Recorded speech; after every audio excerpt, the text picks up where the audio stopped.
नमस्कार. सात जन्माची सतीश आणि प्रीती भाग 38 मध्ये तुम्हा सर्वांचं स्वागत आहे. रात्री सतीशला झोप तर आली होती, पण झोप लागलीच नाही. सतीशला पुन्हा पुन्हा तिचा आणि प्रीतीचा डान्स, स्विमिंग मधली प्रीतीसोबतची मस्ती डोळ्यासमोर येत होती. प्रीतीला घरासमोर सोडताना तिचं हलकं हसू, तिचा बाय सतीश म्हणणारा गोड आवाज या सगळ्या क्षणांनी त्याला रात्रभर झोपूच दिलं नव्हतं. सकाळच्या गार वाऱ्यात त्याने आरशात स्वतःकडे पाहिलं. डोळ्यात थकवा होता, पण चेहऱ्यावर एक वेगळाच तेज होता. सकाळी थोडासा गारवा होता. कॉलेजच्या गेटबाहेर नेहमीसारखी गडबड होती. पण आज सगळ्यांच्या चेहऱ्यावर लोणावळ्याच्या ट्रिपची चमक होती. सोनाली, मनाली आणि केतकी आधीच गेटजवळ उभ्या होत्या. सोनाली बोलत होती, "काल मला इतकी गाढ झोप लागली होती की मी एकदम बेशुद्ध झाल्यासारखी झोपली होते." मनाली हसत म्हणाली, "मला तर अजूनही अंगात थकवा आहे, पण तरी कॉलेजला आलोय." केतकी म्हणाली, "हो ना, नाहीतर सगळे प्रोफेसर ओरडले असते." तेवढ्यात स्कूटीचा आवाज आला. प्रीती आणि नीता दोघी स्कूटीवरून आल्या. प्रीतीने हलकं स्मित करत हेल्मेट काढलं. तिच्या केसातला मंद वारा आणि डोळ्यातील ताजेपणा पाहून सोनाली लगेच म्हणाली, "अगं प्रीती, कालच्या प्रवासानंतरही तू इतकी फ्रेश कशी काय दिसतेस?" प्रीती हसली आणि म्हणाली, "माहित नाही, पण कालचा दिवस खूप छान गेला. खूप एन्जॉय केला आपण सगळ्यांनी, म्हणून असेल बहुतेक." नीता म्हणाली, "हो, लोणावळ्याची मजा वेगळीच होती आणि आपला ग्रुप म्हणजे एकदम धमालच." तेवढ्यात सतीश आणि कार्तिक गाडीतून उतरले. सतीशच्या चेहऱ्यावर हलकं हसू होतं. तो गाडी लॉक करून थेट मुलींच्या ग्रुपकडे आला. "गुड मॉर्निंग लेडीज," त्याने हसत म्हटलं. सोनाली लगेच म्हणाली, "गुड मॉर्निंग सतीश." "अरे सतीश, कालच्या प्रवासानंतर आम्ही सगळ्या एवढ्या थकलोय, पण तूही प्रीती इतकाच फ्रेश दिसतोयस. म्हणजे काहीतरी जादू आहे का?" सतीश हलकं हसत म्हणाला, "फ्रेश? अगं सोनाली, मला तर झोपच लागली नाही. मला रात्रभर लोणावळ्यातली आपली मज्जा-मस्ती आठवत होती. आणि तू म्हणतेस तसं, सोनाली, खरंच लोणावळ्यात काहीतरी जादू झाली आहे माझ्यावर." नीता आणि कार्तिक एकमेकांकडे पाहून गप्पच हसले. दोघांनीही सतीशच्या डोळ्यातली भावना ओळखली होती. ती भावना प्रेमाची होती, अगदी स्पष्ट, न बोललेली पण जिवंत. सगळे गप्पा मारतच क्लासरूममध्ये आले आणि पहिलं लेक्चर सुरू झालं. प्रोफेसर बोर्डवर लिहित होते, पण कुणाचं लक्ष नव्हतं. सोनाली आणि केतकी नोट्सपेक्षा गप्पांमध्ये व्यस्त होत्या. मनाली झोपायचा प्रयत्न करत होती. प्रीती पुढच्या रांगेत बसली होती आणि सतीश तिच्या मागे बसला होता. त्याचं लक्ष लेक्चरकडे नव्हतं, फक्त तिच्याकडे होतं.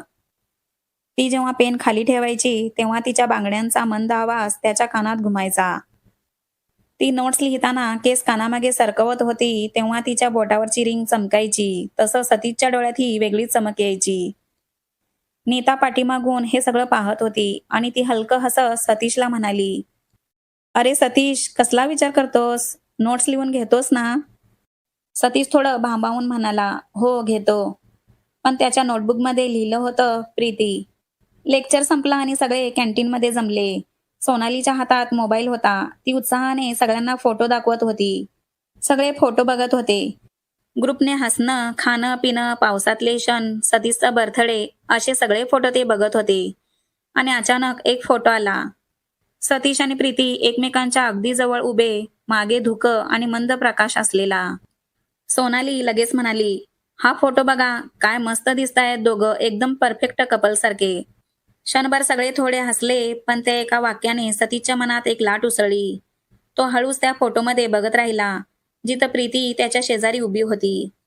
तो मिश्किल हसत मनातल्या मनात सोनालीकडे पाहत म्हणाला, "थँक यू सोनाली, तू माझ्या मनातलं न सांगितलेलं बोलून दाखवलंस. सोनाली, तुझ्या या एका वाक्यात माझ्यासाठी जगभराचा आनंद सामावला आहे." तेवढ्यात प्रीती म्हणाली, "अगं सोनाली, काय बोलतेस? आम्ही फक्त ग्रुप फोटोमध्ये उभे होतो. कपलसारखे कसं दिसणार?" ती थोडीशी गडबडून सतीशकडे पाहत म्हणाली, "अरे सतीश, तू गप्प का बसला आहेस? तू सांग ना, आपण यांना कपलसारखे कसं काय दिसू शकतो?" तेव्हा सगळे तिच्याकडे बघत हसू लागले.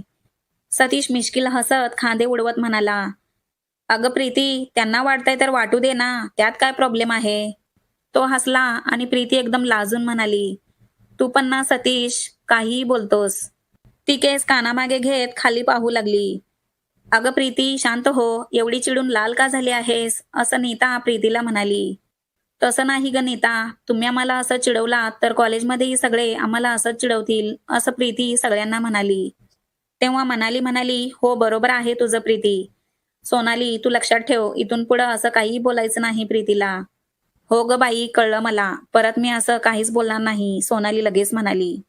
तेव्हा प्रीती थोडं मिश्किल हसू लागली. कार्तिकने हलकेच नीताच्या कानात कुजबुज केली. "बघ ना, आता तर हसूही कपलसारखं झालंय." नीता हसून म्हणाली, "हो कार्तिक आणि नजरा पण एकाच भाषेत बोलतायत." हसण्याच्या आवाजात सगळे पुन्हा फोटो बघण्यात गुंतले होते. पण सतीशचं मन मात्र त्या एका शब्दावर अडकलं होतं. कपल. तो शब्द त्याच्या मनात घुमत होता. जणू सोनालीने नकळत प्रीती आणि सतीशला एका अदृश्य नात्याने जोडून टाकलं होतं. सगळे फोटो बघून हसत होते. हास्याचा आणि गप्पांचा ओघ काही थांबायला तयारच नव्हता. तेवढ्यात कार्तिक उठत म्हणाला, "अरे चला, खूप झाल्या गप्पा. थोडं फिरून येऊया का गेटपर्यंत?" सगळ्यांनी होकार दिला आणि उठले. नीता, सोनाली, प्रीती पुढे चालत होत्या. तर सतीश आणि कार्तिक थोडे मागे राहिले होते. सतीश कार्तिककडे वळून म्हणाला, "अरे कार्तिक, हे सगळे फोटो बघितले, पण माझे स्पेशल फोटो कुठे आहेत? ते दाखव की मला." कार्तिकने मिश्किल हसत डोळा मारला. "स्पेशल फोटो पाहायचे आहेत? मग आधी स्पेशल ट्रीट दे, तेव्हा दाखवतो." सतीश भुवया उंचावत म्हणाला, "अरे ट्रीट म्हणजे काय आता? आधी फोटो दाखव, बाकी नंतर." कार्तिक खोटं गंभीर चेहरा करत म्हणाला, "नाही रे बाबा, एवढ्या सहज नाही. ते फोटो तर सोन्याच्या किमतीचे आहेत. तुझा आणि प्रीतीचा डान्स करतानाचा फोटो तर काय जबरदस्त आहे सतीश, तुला काय सांगू. पण सतीश, ट्रीट ठरल्याशिवाय तुला फोटो दाखवणार नाही." असं म्हणत कार्तिक पटकन पुढे पळाला. सतीश ओरडला, "अरे थांब रे, फोटो दाखव आधी." आणि तोही त्याच्या मागे धावू लागला. दोघे हसत-हसत धावू लागले. कॅन्टीनच्या बाहेरचा तो सीन अगदी गजबजून गेला होता. नीता, सोनाली आणि बाकी सगळ्या मुली त्यांना पाहतच राहिल्या. सोनाली हसून म्हणाली, "हे दोघे कॉलेजमध्ये कॉमेडी शोज सुरू करतील बहुतेक." तेव्हा प्रीती थोडी चकित होत म्हणाली, "आज सतीशला काय झालं आहे? असा का वेड्यासारखा वागतोय हा?" नीता डोळ्यात चमक आणत म्हणाली, "काय झालंय म्हणजे काय? काही वेळा मन हलकं झालं की माणूस थोडा वेडा दिसतोच." सोनाली हसत म्हणाली, "हो आणि या वेडेपणातच काहीतरी खास असतं." प्रीती नकळत सतीशकडे पाहू लागली. तो कार्तिकच्या मागे धावत होता, पण त्याच्या चेहऱ्यावरचं ते हसू निष्पाप आणि प्रामाणिक वाटत होतं. त्या क्षणी का कोण जाणे, पण प्रीतीला जाणवलं, त्याचं ते हसू थेट तिच्या मनाला कुठेतरी खोलवर स्पर्शून गेलं होतं. सगळ्या मुली पुढचं लेक्चर अटेंड करण्यासाठी क्लासरूममध्ये आल्या. थोड्याच वेळात दारातून धावतच सतीश आणि कार्तिक आत आले. दोघेही जोरात श्वास घेत होते. त्यांच्या चेहऱ्यावर घामाचे थेंब आणि हसू ओसंडून वाहत होतं. सोनालीने लगेच चिडवत विचारलं, "अरे धावपट्टूंनो, कॉलेजमध्ये धावण्याची स्पर्धा होती का?" सतीशने हाताने घाम पुसत म्हटलं, "नाही ग सोनाली, कार्तिकच्या मागे धावावं लागलं कारण याने आपले काही फोटो लपवून ठेवलेत." कार्तिक खोटा गंभीर चेहरा करत म्हणाला, "अरे फोटो वगैरे काही नाही रे. हातून चुकून डिलीट झालेत ते फोटो." हे ऐकून सतीशच्या चेहऱ्यावर धक्का बसल्यासारखा भाव आला. "काय? डिलीट केलेस? वेडा आहेस का?" "अरे घाबरू नकोस सतीश, फोनमधून डिलीट झालेत, पण माझ्या मेंदूत पर्मनंट सेव्ह आहेत." सोनाली आणि नीता हसून दोघांकडे बघू लागल्या. प्रीतीने थोडं मिश्किल हसत विचारलं, "अरे, असं काय आहे सतीश त्या फोटोमध्ये, जो तू इतका धावत सुटला होतास त्याच्या पाठीमागे?" सतीश काही बोलणार इतक्यात प्रोफेसर आत आले आणि सगळे पटकन आपापल्या जागेवर शांत बसले. लेक्चर सुरू झालं, पण सतीशचं लक्ष मात्र पुस्तकात नव्हतं. त्याचे डोळे सतत कार्तिककडे आणि त्याच्या हातात असलेल्या मोबाईलकडे पाहत होते.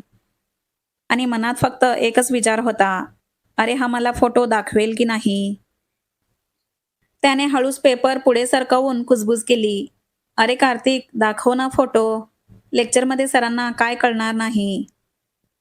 कार्तिकने डोकं हलवत उत्तर दिलं, "नाही रे बाबा, हा विषय रिस्की आहे. सरांनी पाहिलं की आपण मोबाईलमध्ये फोटो बघत बसलोय तर आपल्याला कॉलेजमधून कायमचं डिलीट करतील." कार्तिक असं बोलताच सतीशलाही हसू आवरलं नाही आणि दोघंही गप्प हसू लागले. प्रीती मागे वळून पाहत होती. दोघांच्या चेहऱ्यावरचं हसू पाहून तिला समजलं की पुन्हा काहीतरी खोडी सुरू आहेत. ती हलकं हसली आणि पुन्हा पुस्तकात बघू लागली. पण मनात एक विचार होता, या सतीशचं काही खरं नाही. लेक्चर संपलं तसं कॉलेजही सुटलं. सगळ्यांनी बॅगा उचलल्या आणि गप्पांच्या ओघातच सगळ्या कॉलेजमधून बाहेर पडू लागल्या. सोनाली हसत म्हणाली, अरे आज आपण कॉलेजला आलोय तर खरं, पण कोणाचंच लक्ष लेक्चरवर नव्हतं. सगळ्यांचं मन अजूनही लोणावळ्यातच अडकलंय असं वाटतंय. मनाली लगेच म्हणाली, हो ना, प्रोफेसर बोर्डवर लिहित होते आणि मी मनात फक्त पावसातलं ते धुकं बघत होते. केतकी हसून म्हणाली, हो आणि कार्तिक आणि सतीश तर आज वेगळ्याच दुनियेत होते. काय चाललंय दोघांचं कोण जाणे. नीता मिश्किल हसत म्हणाली, कार्तिकचा चेहरा बघितलात का?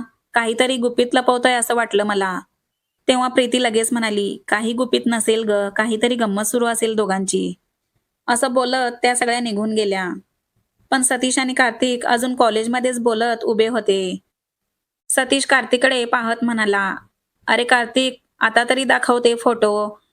अख्खा दिवस संपला, पण तू अजून गुपित सांभाळून बसला आहेस. कार्तिक मिश्किल हसत म्हणाला, अरे मित्रा, काही गोष्टी योग्य वेळीच दाखवायच्या असतात आणि योग्य वेळ अजून आली नाही. असं म्हणत तो पुन्हा डोळा मारत पुढे निघून गेला. तेव्हा सतीशच्या ओठांवर पुन्हा एक हलकं स्मित उमटलं. मनातला आवाज म्हणाला, कदाचित योग्य वेळ आली नाही, पण योग्य भावना मात्र नक्कीच आली आहे. तुम्ही पण सतीश आणि प्रीतीचे फोटो बघण्यासाठी किती एक्सायटेड आहात हे मला कॉमेंट करून सांगा. आणि पुढचा एपिसोड ऐकण्यासाठी पटकन चॅनलला सबस्क्राईब करा.